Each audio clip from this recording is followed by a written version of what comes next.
Welcome to Documentary First, an inside look at a documentary filmmaker's journey.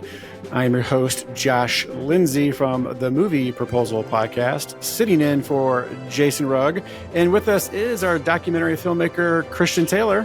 Hey, Josh, so happy to have you back. Oh, thank you. Thanks for having me back. It's nice to have you. But I'm not here just because Jason bailed. Totally let you down. I know he did. We got to talk about that later. We have a special guest today. Director of Publicity. I'm going to say, et cetera, et cetera. This guy's got a list that I don't have enough time to read right now. It's our special guest, Andrew Cohen. Thanks for being on the show, Andrew. Hey, guys. Thanks for having me. And I do want to jump in here real quick. So Andrew and I became familiar with one another because his company, Impact 24 PR, reached out to us to sort of host guests, filmmakers on our podcast as they were doing their Emmy run-ups.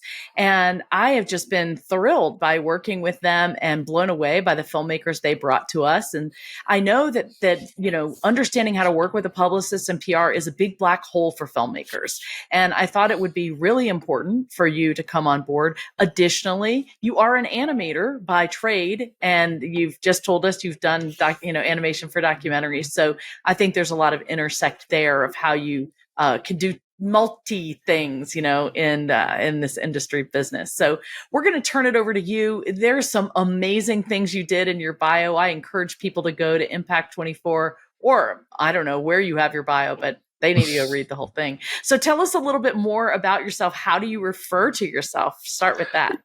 Yeah, well, first off, thanks so much for having me both. And I'm really excited to share some tools of the trade and maybe some wisdom. I guess we'll see. But yeah, when I'm at like film festivals and stuff like that or anywhere, I'm often just introduce myself as Hollywood's weirdest multi-hyphenate, which is publicist / animation director. Definitely my day-to-day is focused more on PR and helping filmmakers tell their stories. I really think of PR as a form of documentary, where it's just a different medium. It's press, it's panels, it's social media. It's helping tell your story in a way that, achieves your goals and your project goals. But in terms of my creative side, I do also do some animation. I've done, some music videos and some stuff for documentaries. And yeah, it's just fun to do a little bit of everything. And I think I connect with people that are multi-hyphenates that want to just make lots of fun stuff happen. Yeah. And you've worked for some pretty big clients. Why don't you name drop a little bit and tell us the clients or the projects that you're most famous for? I did see Everywhere, Everything, All at Once on your website. But I know there are many more. Yeah. We have had a lot of great clients over the years. Our probably most well-known is Alex Lacamoire. He is the music director of Hamilton. I'm really proud to have led an Emmy campaign for him for his work on Fosse Verdon. We also have worked with Eugene Lee. He was the production designer of Saturday Night Live for many, many years and has won a ridiculous amount of Emmys. Most recently, I've been leading some really fun Emmy campaigns for the editing teams of A Black Lady Sketch Show, as well as Welcome to Wrexham. They were both nominated this year, and A Black Lady Sketch Show was nominated and won the previous 2 years. And so, it's always hard to choose your favorites. I've worked with TikTok. I led TikTok's first ever Emmy campaign. Oh yeah, I read about that. That was pretty cool. And in the documentary space, one of my favorite longtime collaborators is this guy, Nicholas Bruckman, who I think you guys are also chatting with or have already chatted with. He's has a disability rights documentary called Not Going Quietly. And there's so many incredible people. It's really hard to choose, but it's so fun to get to be paid to help people in their filmmaking journeys. Yeah, it's awesome. I have a question. So you can be win an Emmy for a PR campaign? Is that what I'm understanding? I wouldn't say that we're the only person responsible for that, but certainly the two biggest reasons that people will choose to hire a publicist in our experience is, number one, business development and job creation. So the idea being that, if you promote yourself as a filmmaker or your production company, the bigger visibility you have, the more success you have, the easier it is to attract more investment, sales, collaboration, clients for your work. And that's definitely the most common reason. But awards is also a very common reason. The approach is slightly different because for most Emmy campaigns, you're messaging to a peer audience. And so, for example, like the editors of Welcome to Wrexham, which is a docuseries, the only eyeballs that they care about is other editors who are voting members in the editing branch. And so our strategy is to help build visibility towards their peers.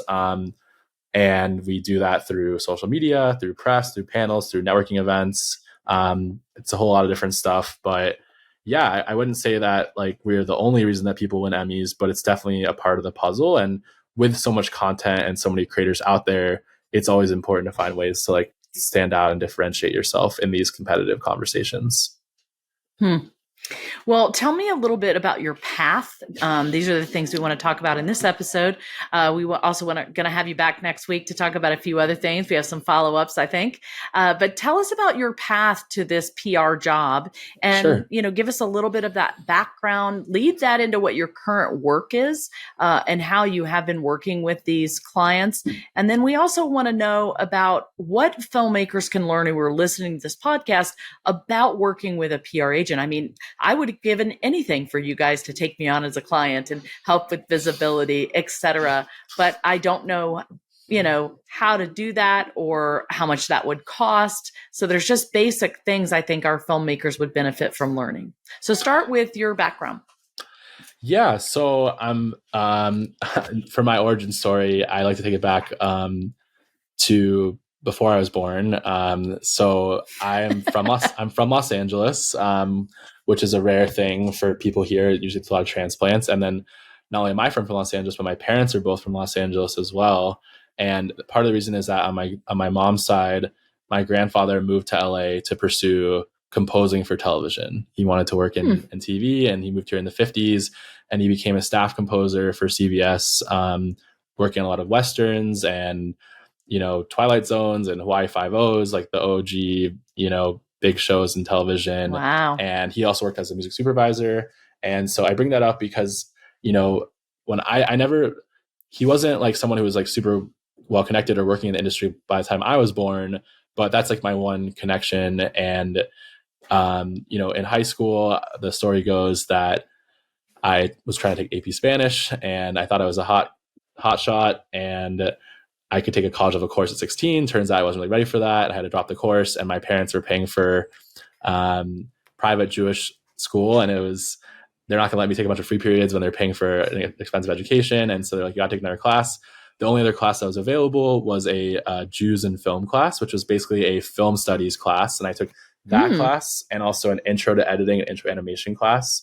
And especially the film studies one, I went into the class thinking that black and white films had nothing to offer me. And I came out of the class with my favorite film of the class being a black and white film. And it was Charlie Chaplin's The Great Dictator. And to me, what I learned... that one. Yeah, one of my favorites. Yes. Yeah. And I just think I always knew I had a love of storytelling, and I connected with film as a medium for telling stories. And so I pursued film. I decided to leave LA for school because I knew I'd end up back here for the industry.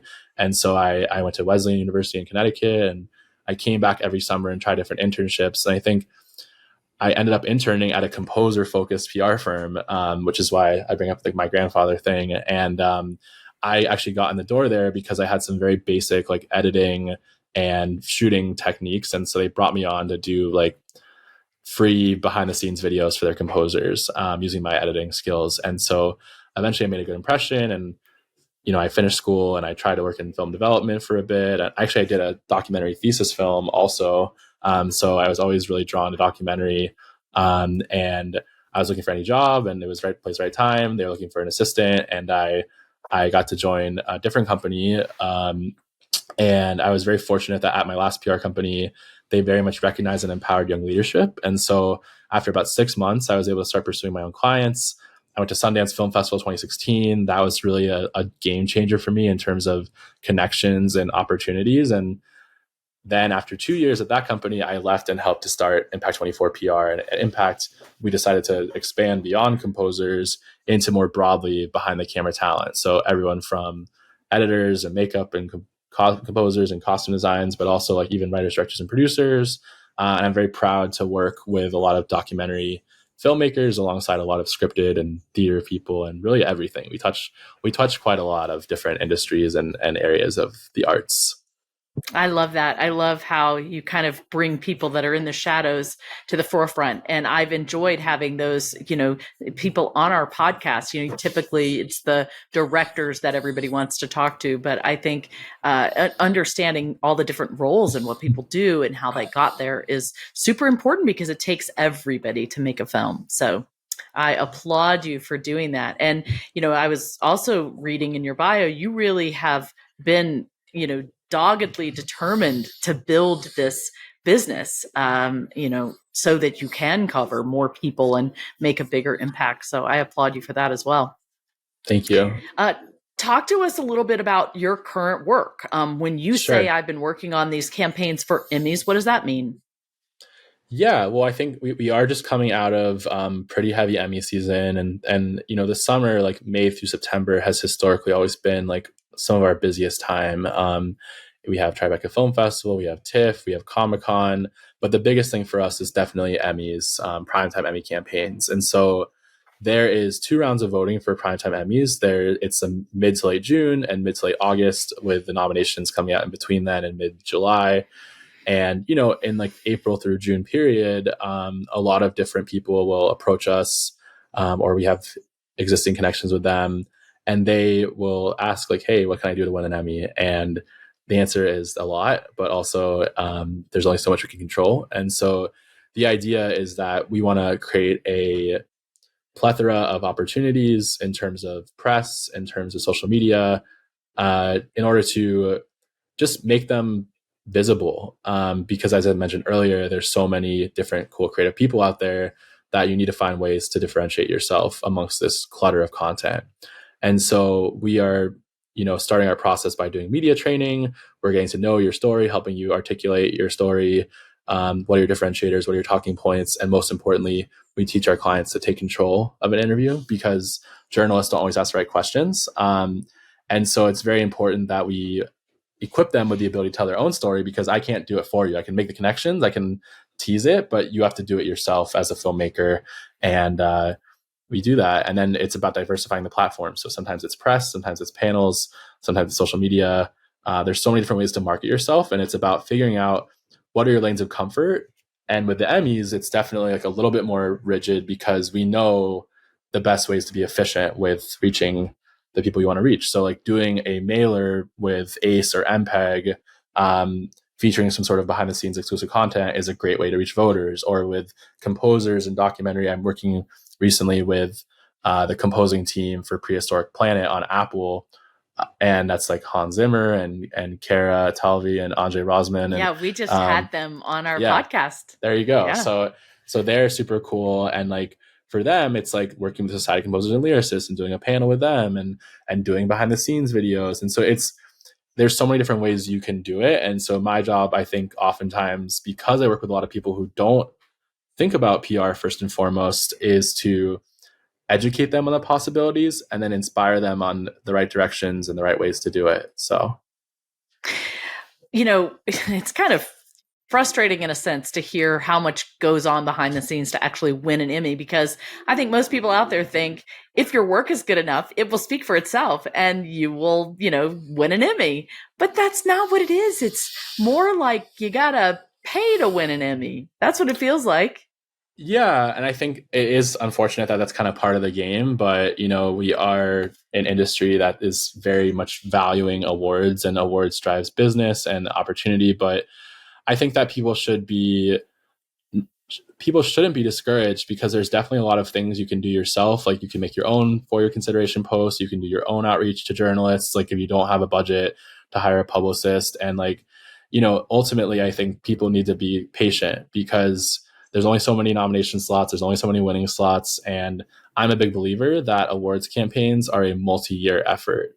It's one of those things where like people don't vote just based on the specific work that you have most recently, but they vote on your body of work, who's due, who they like, who's relatable. So it's important that we constantly are battling and constantly putting ourselves out there in the awards conversation, because it may take 1 year. It may take 10 years to break through. And, but even without breaking through at all, there's still so much value you bring to the table by building visibility and telling your story in these, times of the year, because it still helps with job creation and expanding your brand and everything too. Yeah. And the way that I've made peace with it, tell me if I'm wrong, but it's not so much that you're buying the award. It's more in our culture. It is very difficult for anybody to get eyes on your project. Everybody is busy. They have their own things that they care about. So it's very difficult for them to see your thing. And so if you want to have a chance to be, in the conversation, people have to see your work. And I think at the end of the day, that's probably your biggest focus, is getting people to watch whatever the work is. Exactly. Yeah. You definitely need to find ways to have people see your work, because that's half the battle. Like, I wish it was as simple as, let's just do the stuff and people notice, but it really is important to be an advocate for yourself, or surround yourself with marketing teams that can, do that for you. But ultimately it's a journey, and, you got to do some of it yourself. And sometimes you need to do collaboration. I think film and television and things like that, these are the ultimate collaborative art forms. So why not take that same collaborative energy and bring it to other things like your promotional approach? Yeah. So you talked about budget. That's a big black hole for a lot of us filmmakers. Can you shed light on how much it would cost to hire you or to do a campaign? I'm sure there's like a cornucopia of options. But what would be a healthy PR budget for a filmmaker?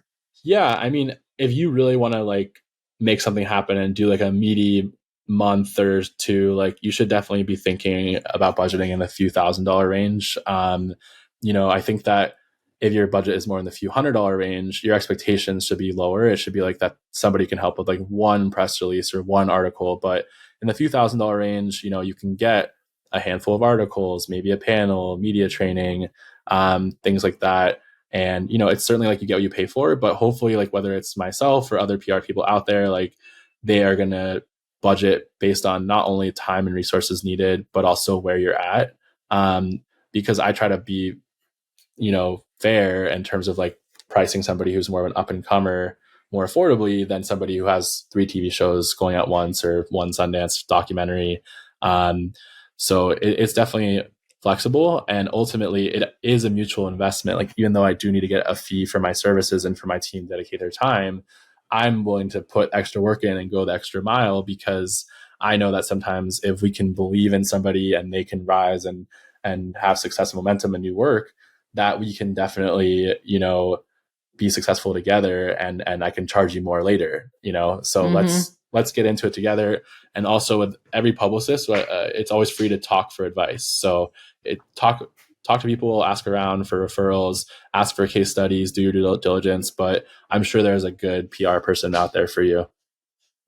Yeah. So our last question is going to be, what mistakes do filmmakers make, or what do you really wish filmmakers would know before hiring you? But before we go to that, Josh, you've been listening to this. What thoughts do you have? What questions do you have? I have the same question, and I have a suggestion. I want to know what mistakes filmmakers make when it comes to PR, working with a publicist, not working with a publicist. But my suggestion is that we hold on to that for the next episode. I think this should be a cliffhanger. What are the mistakes that people make? And if you want to know, you got to come back to the next episode. I like that because you know what? Now that gives us time to get in a DocuView Deja Vu segment. And so everybody, here we go. It's time for DocuView Deja Vu.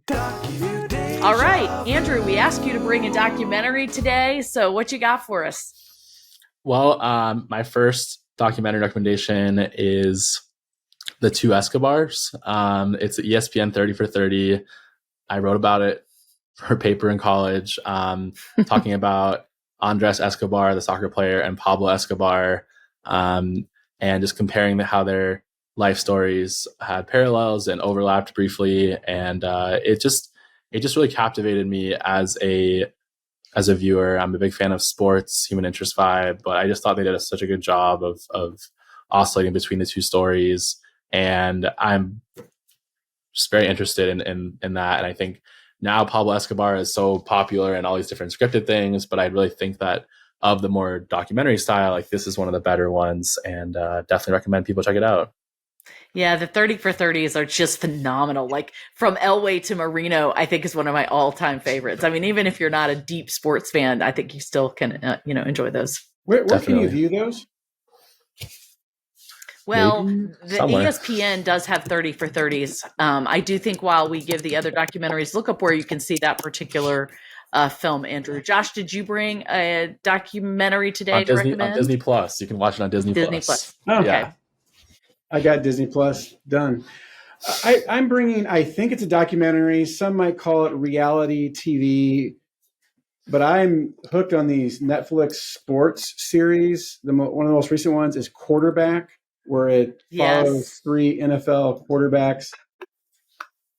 I'm not a huge NFL fan. I'll watch the game if it's on or with a group of people, but I find it fascinating, but the behind the scenes and the stories and just the things you don't know about or the assumptions you make that are wrong about someone's lifestyle or what they're responsible for or what just happens, the stresses or the work that goes into it. Overall, it's very entertaining. It did leave me wanting more. I felt they could have dove much deeper and getting to know the players, but also what's a day in the life look like. Like they never really give you that. They just give you bits and pieces, but you never get to know the full scope in a way that I think they could have done. But at the end of the day, it's a great series, very, very entertaining. Awesome. And you said you can watch that on Netflix. Yep. All righty. Well, I'm going to go into sharing mine. It is also on Netflix. It's actually just a fascinating documentary that I just watched called Ordinary Men. It's a German documentary. And in German, I can't say the title in German, but it translates to Quite Normal Men, The Forgotten Holocaust. The logline is the Nuremberg trial of 1947-48 is considered the largest murder trial in history against members of 4 death squads from the security police and the security service of the SS.